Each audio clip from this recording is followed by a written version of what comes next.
Hello everyone, welcome back to Ram nursing classes. आज हम MP ANM हाल ही में जो 1200 पोस्ट पे जो वैकेंसी रिलीज हुई उसके लिए प्रिपरेशन कराएंगे स्टाफ नर्स एनएचएम के द्वारा जो भी वैकेंसी निकली उसके लिए, and also important for Rajasthan CHO.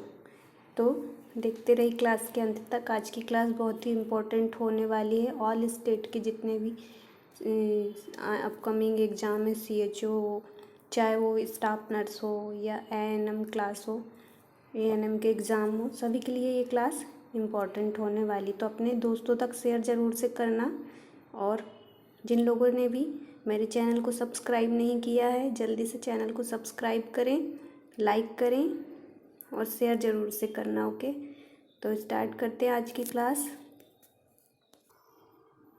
जो भी एग्ज़ाम हो रहे हैं उनके पैटर्न को देखते हुए ये क्लासेस कंडक्ट करवा रहे हैं, क्योंकि एग्ज़ाम में कुछ भी कोई भी बुक से नहीं पूछ रहा है।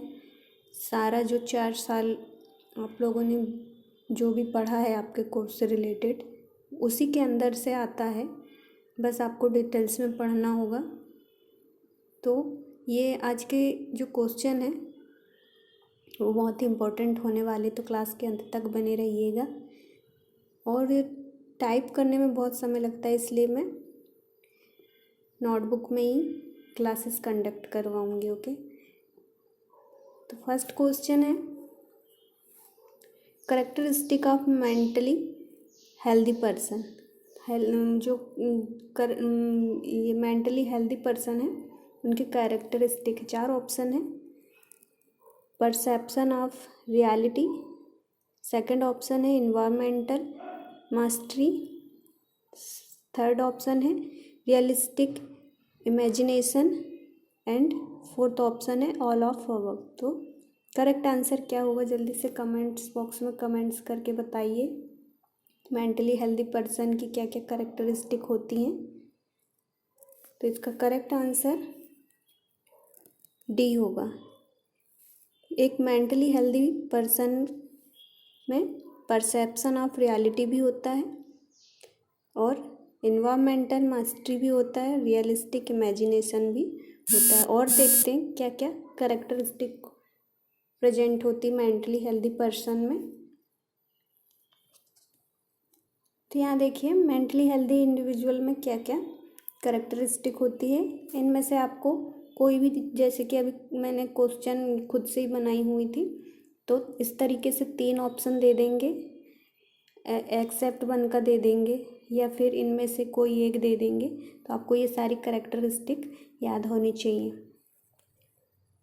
फर्स्ट है conscious control of life, adaptable and realistic mind होना चाहिए, वेल रेगुलेटेड इंस्टिंक्ट होना चाहिए, चेयरफुल एंड ऑप्टिमिस्टिक आउटलुक होना चाहिए, इमोशनल बैलेंस्ड होना चाहिए, गुड टेम्पर्ड एंड काम होना चाहिए, एथमेस्टिक एंड रीजनेबल होना चाहिए, and capacity to think independent होना चाहिए, सोशली एडेप्टेबल होना चाहिए, गुड फिजिकल हेल्थ होना चाहिए, and realistic imagination, understanding of environment, healthy habit and attitude, defined philosophy of life and satisfaction. ये सब मेंटली हेल्दी पर्सन के अंदर प्रेजेंट होना चाहिए। ये करेक्टरिस्टिक्स है। तो नेक्स्ट क्वेश्चन की ओर चलते हैं। उससे पहले जिन लोगों ने भी मेरी क्लास को लाइक नहीं किया है जल्दी से लाइक करें और अपने दोस्तों तक शेयर ज़रूर से करें। फिर आगे बढ़ते हैं। नेक्स्ट क्वेश्चन है which of the following is standards of mental health nursing practice. तो मेंटल हेल्थ नर्सिंग के स्टैंडर्ड्स दिए गए हैं, इनमें से कोई भी स्टैंडर्ड्स आपको आ सकता है। टोटल 5-6 स्टैंडर्ड्स होते हैं। आपसे पूछा जाएगा कि फर्स्ट स्टैंडर्ड्स में क्या, सेकंड स्टैंडर्ड्स में क्या हो सकता है, थर्ड में, फोर्थ में, फिफ्थ में, इस तरीके से कुछ भी दिया जा सकता है। ये क्वेश्चन भी मैंने ही बनाई हुई हूँ। तो यहाँ पे स्टैंडर्ड्स पूछा गया है। क्या क्या असेसमेंट, डायग्नोसिस, आउटकम, आइडेंटिफिकेशन, यह सभी होंगे। जल्दी से इसका करेक्ट आंसर बताइए, फिर हम आगे सारे स्टैंडर्ड्स के बारे में डिस्कस करेंगे। तो इसका करेक्ट आंसर डी होगा। असेसमेंट, डायग्नोसिस, आउटकम, ये सब standards mental health nursing practice के। तो आगे हम देखते हैं और क्या क्या स्टैंडर्ड्स हैं और कितने स्टैंडर्ड्स हैं। यहाँ देखिए टोटल सिक्स स्टैंडर्ड हैं, जिसमें से फर्स्ट स्टैंडर्ड असेसमेंट है, सेकंड स्टैंडर्ड डायग्नोसिस है, थर्ड स्टैंडर्ड्स आउटकम आइडेंटिफिकेशन है, फोर्थ में प्लानिंग है, फिफ्थ इम्प्लीमेंटेशन है, फिफ्थ ए है काउंसलिंग, फिफ्थ बी है मेलोथेरेपी, फिफ्थ सी है self care activities and fifth number का डी है psycho biologic intervention and fifth E का है हेल्थ टीचिंग। फिफ्थ एफ है केस मैनेजमेंट, फिफ्थ जी है health promotion and maintenance and six है evaluation. ये total 6 standards हैं, मेन 6 स्टैंडर्ड्स हैं, लेकिन टोटल अगर हम काउंट करें तो टोटल 13 स्टैंडर्ड्स हैं। मेन हम बात करें तो ये 6 हैं। ओके, याद रखना। कौन से में कुछ भी पूछ सकता है। थर्ड स्टैंडर्ड्स क्या है, फोर्थ स्टैंडर्ड्स क्या है, फिफ्थ ई क्या है, फिफ्थ बी क्या है, इस तरीके से एग्ज़ाम में आ सकते हैं। ये बहुत इम्पोर्टेंट है, तो हमें सारा सब कुछ पता होना चाहिए, क्योंकि आजकल एग्ज़ाम में कुछ भी पूछ ले रहा है, तो हमें सब कुछ पढ़ते हुए चलना है। नेक्स्ट क्वेश्चन में जाने से पहले जल्दी से अपने दोस्तों को क्लास शेयर करें और क्लास को लाइक करें। नेक्स्ट क्वेश्चन है मेंटल हेल्थ एक्ट MH जिसको शॉर्ट में बोलते हैं वाज इंट्रोड्यूस इन राज्यसभा में। राज्यसभा में मेंटल हेल्थ एक्ट कब इंट्रोड्यूस किया गया था? 1981 में, 1987 में, 1982 में या 1959 में? जल्दी से करेक्ट आंसर कमेंट बॉक्स में टाइप करके बताइए क्या होगा। जो मेंटल हेल्थ एक्ट है वो राज्यसभा में, इसका करेक्ट आंसर ए होगा। कब इंट्रोड्यूस किए गए थे राज्यसभा में? 1981 में। ओके, यहाँ देखिए mental health act was introduce इन राज्यसभा इन 1981 में, और ये mental health act bill number 14 come into practice as MS for 2 मई 1987 में। ठीक है, और इंग्लैंड एंड वेल्स में ड्राइव हुआ था, अमेंडेड हुआ था 1982 में। टोटल इनमें 10 चैप्टर हैं मेंटल हेल्थ एक्ट के, इनने 10 चैप्टर दिए थे। तो जो मेंटल हेल्थ एक्ट है वो 1987 में आ गया था इसका, लेकिन राज्यसभा में कब इंट्रोड्यूस हुआ था? 1981 में। ओके, नेक्स्ट क्वेश्चन की ओर चलते हैं। नेक्स्ट क्वेश्चन है इन विच कंडीशन फेनिलकेटोनुरिया PKU जिसको बोलते हैं, इनमें से एक्सेप्ट 1 का क्वेश्चन है। तो जो 4 ऑप्शन दिए इनमें से फेनिलकेटोनुरिया होता है ब्रेन डैमेज होता है, ये मेंटल रिटार्डेशन होता है, मीट इन डाइट, ये डाइट में उनकी डाइट में जो फेनिलकेटोनुरिया से सफ़र कर रहे हैं उनको डाइट में क्या मीट देंगे या अवॉइड करेंगे डेयरी प्रोडक्ट को? जल्दी से बताइए कमेंट्स करके करेक्ट आंसर क्या होगा। तो इसका करेक्ट आंसर सी होगा, diet, meat in diet, diet में मीट देंगे उनको। ठीक है, डाइट में मीट नहीं देंगे क्योंकि एक्सेप्ट 1 है। क्या होता है फेनिलकेटोनुरिया, हमें थोड़ा सा इसके बारे में जान लेते तो क्वेश्चन और इजीली समझ में आ जाएगा।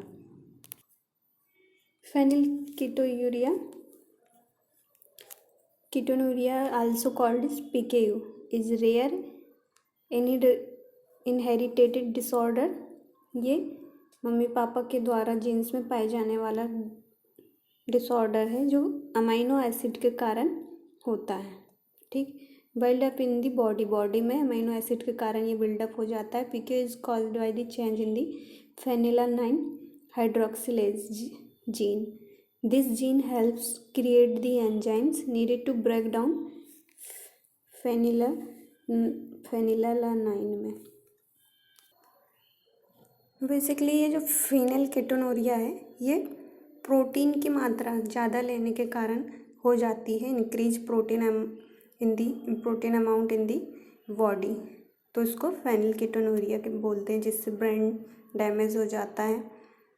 तो इन जो फेनिलकेटोनुरिया के जो पेशेंट हैं उनको डाइट में मीट हम अवॉइड करते हैं, मीट नहीं देंगे क्योंकि मीट में प्रोटीन ज़्यादा पाया जाता है और यहाँ पर क्या हुआ है, प्रोटीन की ही मात्रा ज़्यादा हुई है तो और डेंजरस हो सकता है, इसलिए हम फेनिलकेटोनुरिया वाले पेशेंट को डाइट में उनकी मीट अवॉइड करेंगे।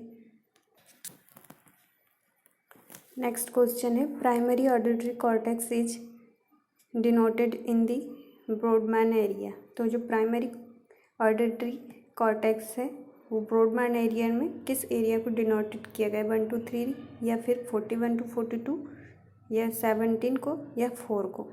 जल्दी से कमेंट्स बॉक्स में इसका करेक्ट आंसर टाइप करके बताइए क्या होगा। जो primary auditory cortex, correct answer इसका बी होगा, 41 एंड 42। और भी हम देखते हैं, तो यहाँ पे देखिए 41 एंड 42 ये प्राइमरी ऑडिटरी कॉर्टेक्स होता है, ठीक है, और 45 44 ये ब्रोकाज एरिया होता है,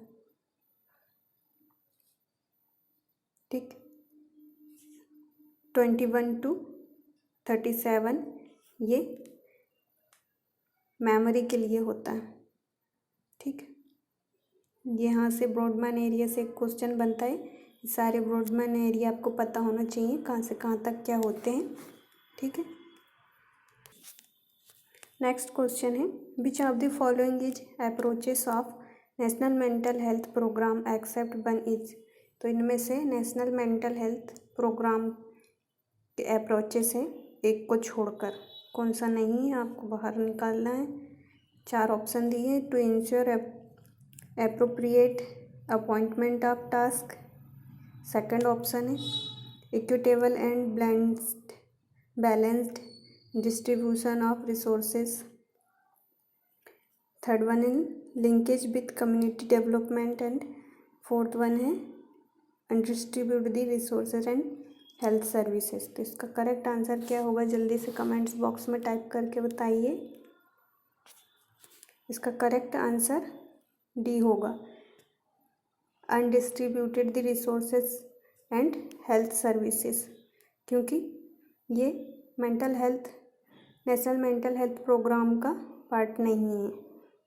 ये तीनों ensure appropriate appointment task, equitable and balance distribution of resources, यहाँ पर दिया गया है रिसोर्सेज का डिस्ट्रीब्यूशन करना, लिंकेज कम्युनिटी डेवलपमेंट, तो अनडिस्ट्रीब्यूट रिसोर्सेज एंड हेल्थ सर्विसेज ये इसका पार्ट नहीं है नेशनल मेंटल हेल्थ प्रोग्राम का। तो ये तीनों तो होंगे, एक्सेप्ट वन का क्वेश्चन है तो डी नहीं होगा, ठीक। नेशनल मेंटल हेल्थ प्रोग्राम 1982 में गवर्नमेंट ऑफ इंडिया के द्वारा ये लॉन्च किया गया था, ठीक। And district mental health programme was added to the programme in 1996 में, ये डेट भी याद रखना, डिस्ट्रिक्ट मेंटल हेल्थ प्रोग्राम 1996 में एडिट किया गया था। कंपोनेंट्स के बारे में भी आ सकता है नेशनल मेंटल हेल्थ प्रोग्राम के, क्या क्या कंपोनेंट्स इसके, treatment of mentally ill, rehabilitation, prevention and promotion of positive mental health. Aims भी आ सकता है। क्या क्या एम्स है? Prevention and treatment of mental and neurological disorder and their associated disabilities and use of mental health technology to improve general health service को improve करने के लिए मेंटल हेल्थ टेक्नोलॉजी का यूज़ करना and application of mental health principles in total national development to improve quality of life. ये सब AIIMS हैं। कुछ भी पूछ सकता है एग्ज़ाम में एक्सेप्ट बन करके या सिर्फ एक दे के, तो आप सारे सब कुछ याद रखिएगा। ऑब्जेक्टिव भी देख लेते हैं हम। To ensure the ability and accessibility of minimum mental health care for all in the foreseeable future, to encourage the application of mental health knowledge in general healthcare and social development, to promote community participation in the mental health services। ये सब objective हैं, ध्यान से पढ़ लीजिएगा इनको। Approach भी देख लीजिए।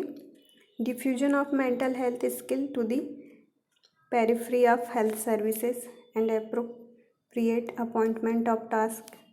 third one, equitable and balanced distribution of sources and integration of basic mental health care and with general health service and linkage with community development। तो ये था नेशनल मेंटल हेल्थ प्रोग्राम्स के अप्रोच, एम्स। कुछ भी exam में पूछ सकता है, ये सारे ध्यान से पढ़ लीजिएगा। अपकमिंग एग्ज़ाम के लिए बहुत ही इम्पोर्टेंट होने वाले हैं ये। नेशनल मेंटल हेल्थ प्रोग्राम से एक क्वेश्चन आ सकता है।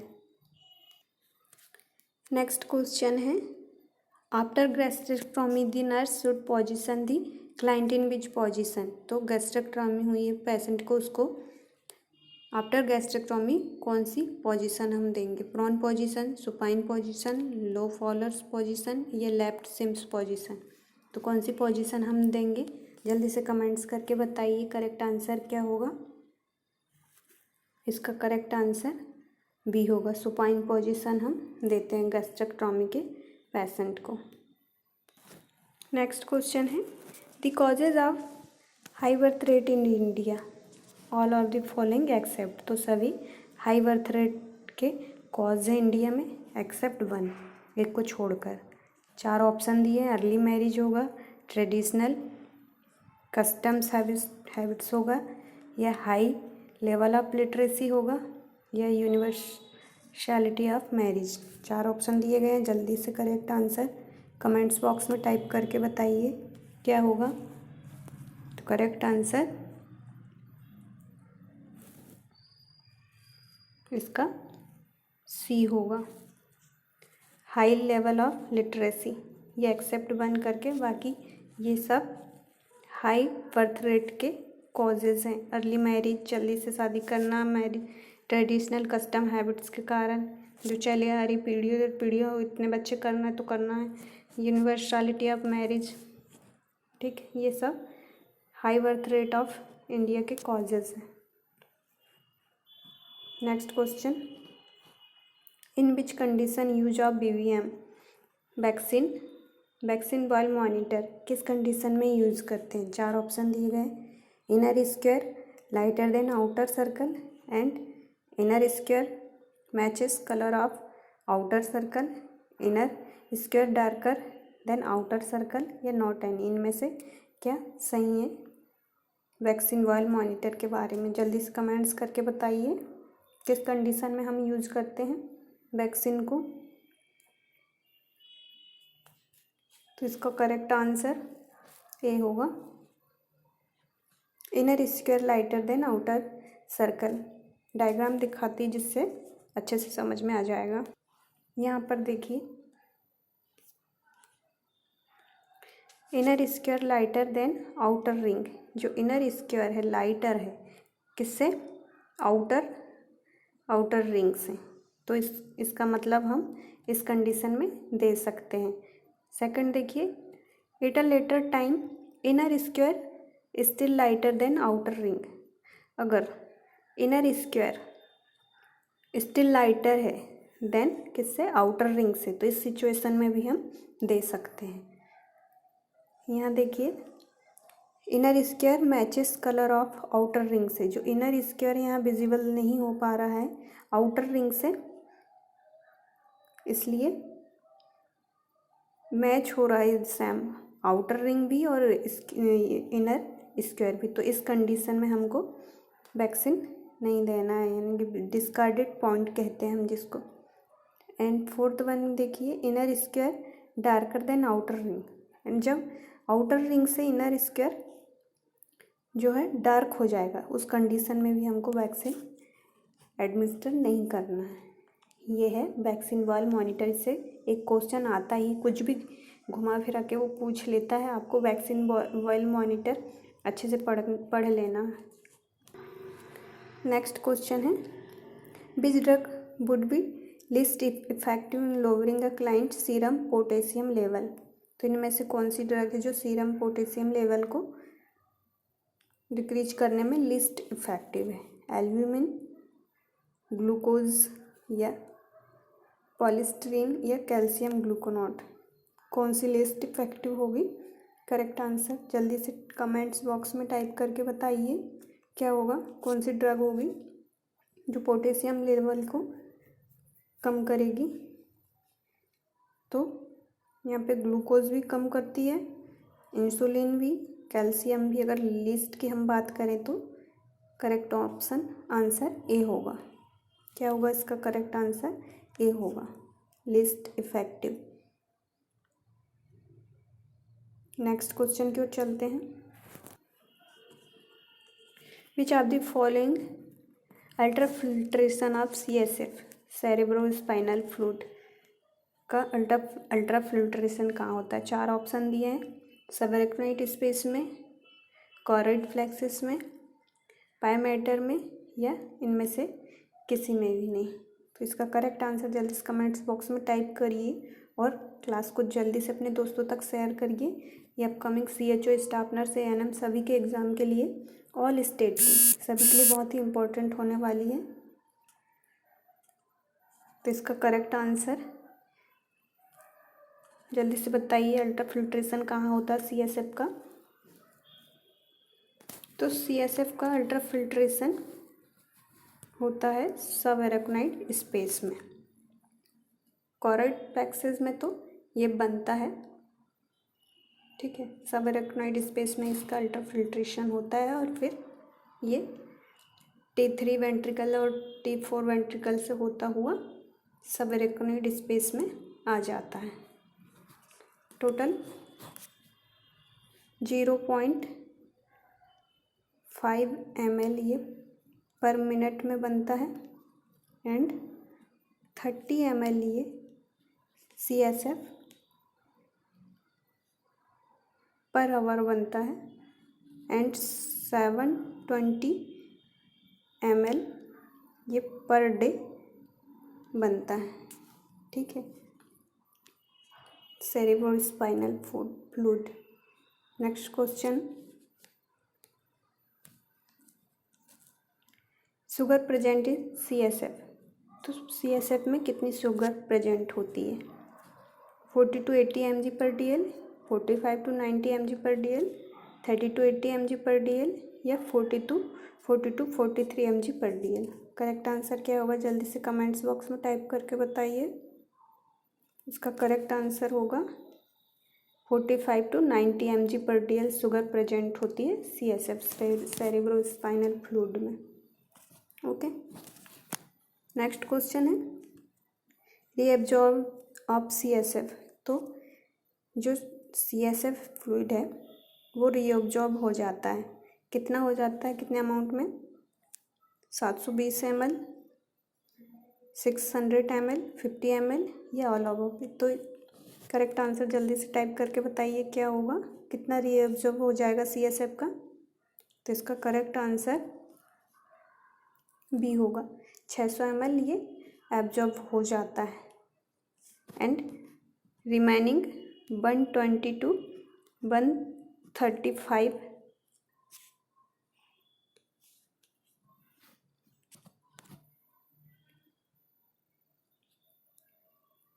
रिमेनिंग कितना रह जाता है 122 135। ये हमेशा कंटिन्यू बना रहता है सब इलेक्ट्रोनाइट स्पेस में। ओके, तो ये थी आज की क्लास। जिन लोगों को भी मेरी क्लास पसंद आई हो चैनल को और क्लास को लाइक करें और अपने दोस्तों तक शेयर करें। इसी तरीके से कंटिन्यू हम क्लास लेंगे। अपने दोस्तों तक क्लास को शेयर करिए और जिन लोगों ने मेरे चैनल को सब्सक्राइब नहीं किया है चैनल को सब्सक्राइब करें। मिलते हैं नेक्स्ट क्लास में।